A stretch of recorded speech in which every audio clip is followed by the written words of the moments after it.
Greenwitch by Susan Cooper, Chapter 4. It was the sky that began the oddness of the rest of that day. As the Drews walked back along Kamar Head to the harbor, the sun rose higher ahead of them, but gave no warmth, for as it rose a fine hazy mist began to grow too. In a little while the mist covered all the sky, so that the sun hung there familiar and yet strange, like a furry orange. "Haze heat," said Simon, when Jane pointed this out to him. "It's going to be a nice day." "I don't know," said Jane doubtfully. "It looks funny to me, more like a kind of danger signal." By the time they had finished their large breakfast at the cottage served by a sleepy Mrs. Penhallow, the haze was thicker. "It'll burn off," Simon said, "when the sun gets higher." "I wish Great-Uncle Mary would come home," said Jane. "Stop worrying. Will Stanton isn't back yet either. They could be talking to Mr. Penhallow or someone. What's the matter with you this morning?" "Needs a nap," Barney said. "Poor child, had no sleep." "Poor child, indeed," said Jane, and was overtaken by a huge yawn. "See," said Barney. "Perhaps you're right," Jane said meekly, and she went to her room, setting the alarm clock to waken her in an hour's time. When the shrilling bell buzzed through her head, it woke her into total confusion. Though the curtains were open, the room was almost dark. For a moment Jane thought it was night, and she waking early, until into her mind swam the image of the Greenwitch falling down to the early morning sea, and in alarm she jumped out of bed. The sky outside was solid with heavy dark clouds. She had never seen anything quite like it. The light was so dim that it was as if the sun had never risen that day. Simon and Barney were alone downstairs, gazing anxiously out at the sky. Mr. and Mrs. Stanton, Jane knew, had left Chwesick early that morning for a 2-day tour of China clay pits. Mrs. Penhallow, the boys reported, had retreated to bed, and Merriman and Will had not appeared at all. "But what could Gummery be doing? Something must have happened." "I don't know quite what we can do, except wait." Simon was subdued now, too. "I mean, we could go out to look for him, but where would we start?" "The grey house," Barney said suddenly. "Good idea. Come on, Jane." "He seems to be taking the appearance of a painter," Will said to Merriman as they made their way back along Kamar Head, behind the last straggle of cheerful villagers. "A swarthy kind of man, middle height, with long dark hair, and apparently a real but rather nasty talent. A nice touch, that." "The nastiness may be unintentional," Merriman said grimly. "Even the great lords of the dark cannot keep their true nature from colouring their dissimulations." "You think he is one of the great lords?" No, almost certainly not. But go over the rest of it." "He has already made contact with the children, with Barney. And he has a totem. He stole the drawing that Barney had done of the harbour." Merriman hissed between his teeth. "I had a purpose for that drawing. Our friend is further ahead of us than I gave him credit for. Never underestimate the dark, Will. I have been on the verge of it this time." "He has also," said Will, "stolen Captain Tom's dog Rufus. He left a note warning that the dog would die if the captain went near the Greenwitch. Taking care Barney would see the note too. A very neat piece of blackmail. If Captain Tom's had gone up to Kamar Head after that, Barney would have thought him a murderer.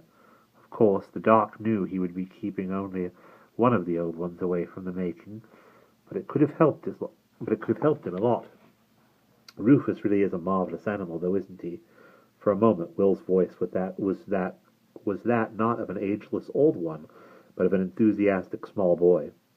The concern in Merriman's bleak, craggy face relaxed into a small smile. "Rufus played a part of his own in the winning of the Grail last summer. He has more talent for communicating with ordinary human beings than most four-legged creatures." At the end of the grassy headland, most of the villagers turned downhill to the quay side and the main village road. Merriman led Will straight ahead to the higher road overlooking the harbour. Pausing to let a few other weary Greenwich makers pass, they crossed the narrow grey-painted house that stood tallest of any of the terraced row. Merriman opened the front door and they went in. long hallway stretched before them, hazy in the early morning light. From an open door on their right, Captain Tom said, "In here." It was a broad room with bookshelves, armchairs, pictures of sailing ships. He sat in a leather armchair with his right leg outstretched. Its foot, wearing a carpet slipper over a bandage, was propped on a leather-padded footstool.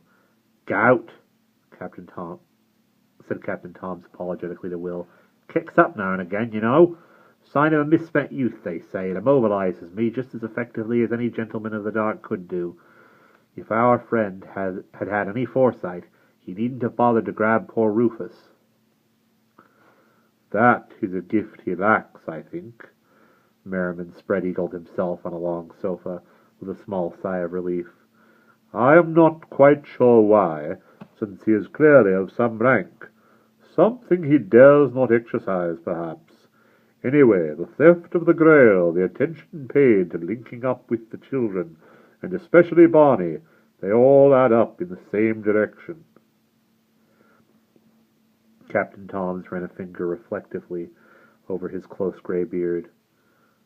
"You think he plans to have the boy look into the Grail and find the future?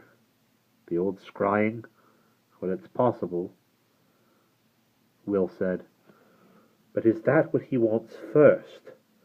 "Whether it is or not, Barney will need careful watching."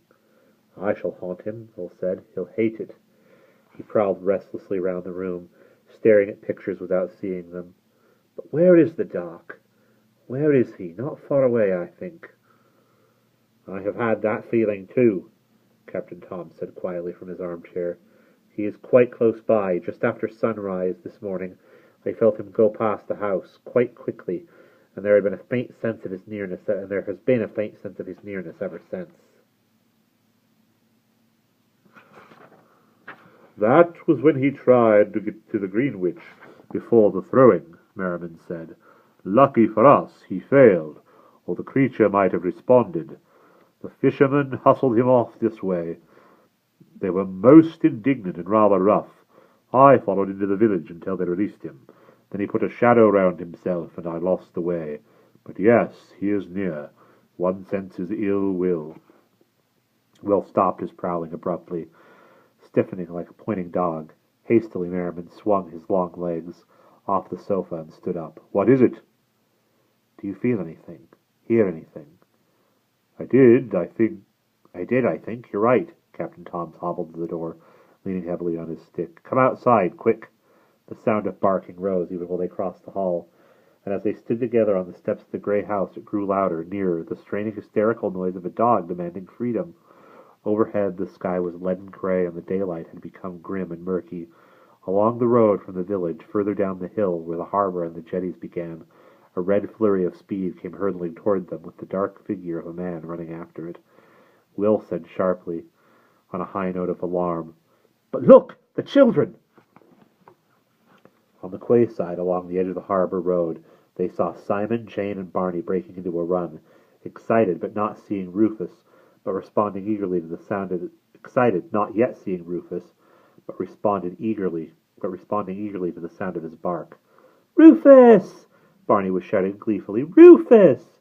The old one stood poised, waiting. As Rufus rushed joyfully round the corner toward the children, they saw the dark man raise his hand. In midair the dog froze motionless and dropped like a log of wood right in the children's path.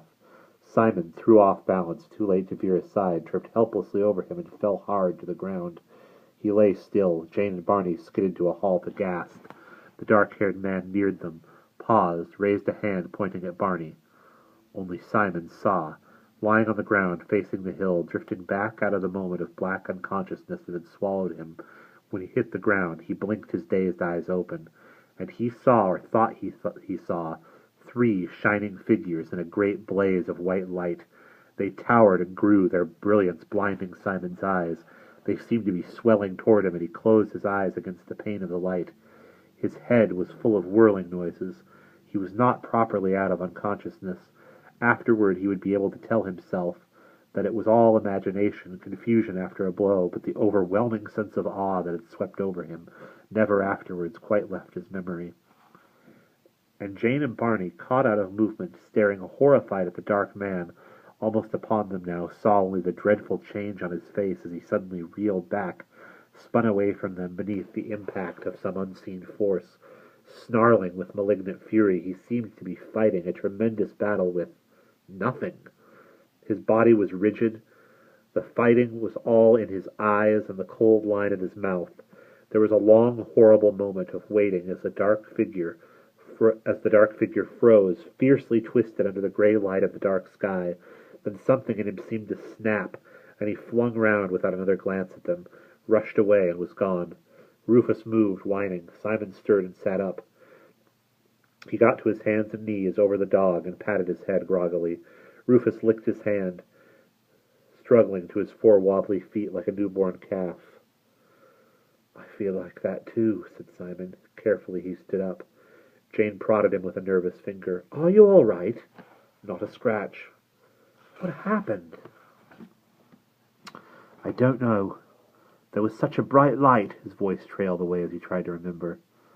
"That was from me banging your head," said Barney.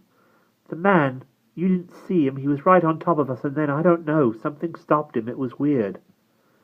"As if he had some kind of fit," said Jane. "He sort of writhed about with an awful look on his face, and then just dashed off. He was the painter, the one who took my drawing." "Was he really? Of course, he stole Rufus too, that was why." But Barney was not listening. He stood, gazing up at the high-sloping road beside the harbor. "Look," he said in a strange, flat voice. They looked with him, and striding toward them from the direction of the grey house came Merriman. His jacket flapped open, his hands were in his pockets, his wild white hair lifted in the breeze that was beginning to stir all around. He said when he reached them, "You're going to get wet if you stand about waiting for the rain." Jane glanced up distractedly at the darkening sky. "Didn't you see what happened just this minute?" "Some of it," Merriman said. "Are you hurt at all, Simon?" "I'm fine." Barney was still gazing at him with a bemused look at his face. "It was you, wasn't it?" he said softly. "You stopped him somehow. He's from the dark." "Come now, Barney," Merriman said briskly. "That's a large assumption. Let us not conjure where your unpleasant friend came from. Just enjoy the fact that he is gone, and Rufus is safe and sound back again." The red dog licked his hand, feathery tail waving furiously. Merriman rubbed his soft ears.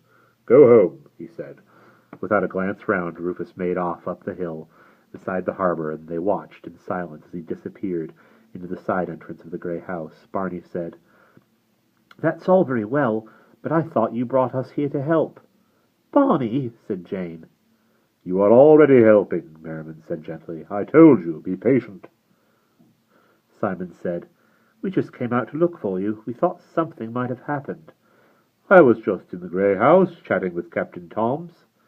"Will Stanton hasn't come home since the Greenwitch thing either." "Just sightseeing, I dare say. I expect we shall find him at home when we go back." Merriman glanced up again at the lowering grey clouds. A long, low rumbling came from the sky over the sea. "Come along," he said. "Home before the storm breaks." Jane sat absently as they trotted obediently to keep up with his long, loping strides. "The poor Greenwitch all alone there in the sea. I hope the waves don't smash it all to bits." They scrambled up the last narrow steps to the cottage. As they reached the door, white light ripped open the sky, and a huge, thumping crash echoed and re-echoed all around the bay. Merriman said through the noise, "I don't think they will." And we will pause there.